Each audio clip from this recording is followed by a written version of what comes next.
Bonjour à tous. Tout d'abord, j'espère que tout le monde se porte pour le mieux.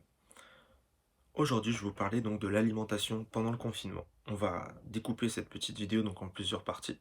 D'accord? Tout d'abord, je vais vous expliquer un peu l'objectif et je vais revenir sur des règles un peu essentielles. L'objectif pendant le confinement, ça va être un maintien de notre poids. Ok? De ne pas grossir ou de ne pas maigrir.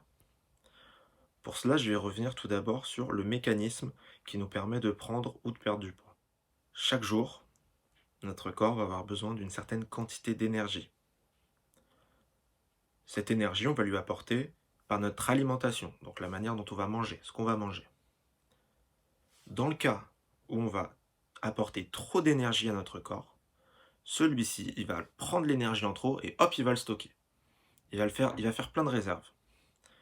Et donc, on va prendre du poids.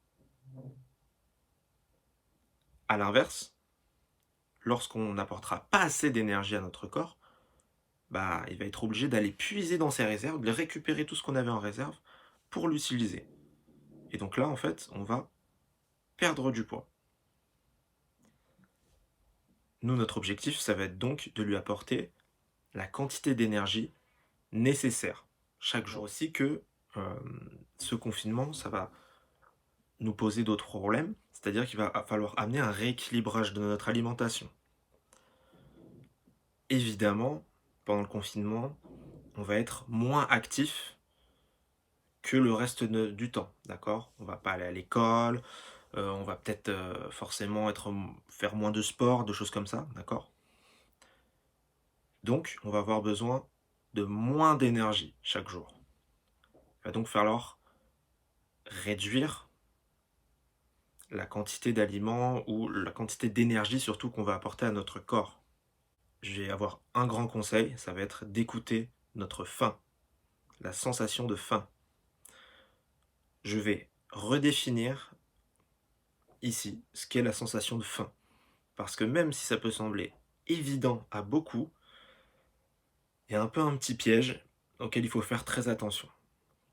Donc la sensation de faim, ça va être une sensation de notre corps, d'accord? Une sensation de gargouillis, de gêne au niveau de notre ventre. Cette sensation, elle est liée à un besoin, d'accord? Donc le corps a besoin d'énergie. Il nous le signale par ces gargouillis, par cette gêne au niveau de notre ventre. Il faut faire attention à ne pas confondre ça, cette faim, avec autre chose qu'on va appeler de l'alimentation émotionnelle, d'accord? Qui va être liée à l'envie. Je vais prendre un exemple. Si je passe devant une boulangerie avec un très très beau gâteau, devant et je le vois, c'est probable que j'ai très envie de manger ce gâteau, parce que je le trouve beau, d'accord? Mais ce ne sera pas de la faim, ce sera une envie. Je n'aurai pas besoin de manger ce gâteau, j'aurai envie de manger le gâteau. Et ça sera des apports en plus. Pour ceux qui ont encore du mal à discerner cette sensation de faim, je vous encourage à faire des petits essais, d'accord, des petits tests comme ça. Parce que même pour plus tard, pour le maintenir le poids, c'est cette sensation qui va vous permettre vraiment de ne pas avoir trop d'apports.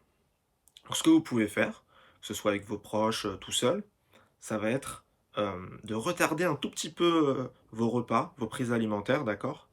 Donc par exemple de 10 minutes, 15 minutes, et voir s'il se passe quelque chose, d'accord? Si vous avez une gêne dans votre ventre, etc. Pour ceux pour qui il n'y a pas de problème, dans ce cas-là, c'est super. D'accord? On va éviter quand même de succomber à nos envies, tout simplement. Maintenant, je vais aussi vous parler de l'hydratation. Ça va être assez rapide, mais c'est très important. On est à la maison, on n'a plus d'excuses. Ok? On a accès à de l'eau, on peut boire. Il faut boire. Et je parle bien d'eau. Ok? Forcément, on va avoir accès potentiellement au soda, les trucs comme ça. On peut, pour se faire plaisir de temps en temps, mais vraiment de temps en temps. Et l'eau, ça va nous permettre plein de choses, et surtout, dès qu'on va être déshydraté, ça aura un impact sur nos prises de décision, mais aussi sur notre forme physique. Donc on fait attention à ça, on boit, on boit, on boit, c'est très important. Enfin, pour terminer cette petite vidéo, je voulais vous dire que bah, pendant ce moment qui est un peu difficile de confinement, ça va être super, super important que vous preniez, soin les uns des autres, d'accord? Et donc, vous n'hésitiez pas à donner aussi des conseils quand vous voyez quelqu'un, voire un de vos proches et cetera, part un peu dans des excès, d'accord? Soit se prive complètement de nourriture ou justement, grignote tout le temps, ne pas hésiter à lui en parler, dire: «Fais attention, tu sais, ça, ça ne te sert pas à grand chose». Essayez vraiment d'échanger et de vous «protéger» entre guillemets les uns les autres, d'accord? Faites bien attention à vous et moi je vous retrouve pour une prochaine vidéo. Ciao. En résumé, on va rééquilibrer nos apports énergétiques et nos quantités d'aliments, comprendre sa sensation de faim, penser à bien s'hydrater et veiller les uns sur les autres.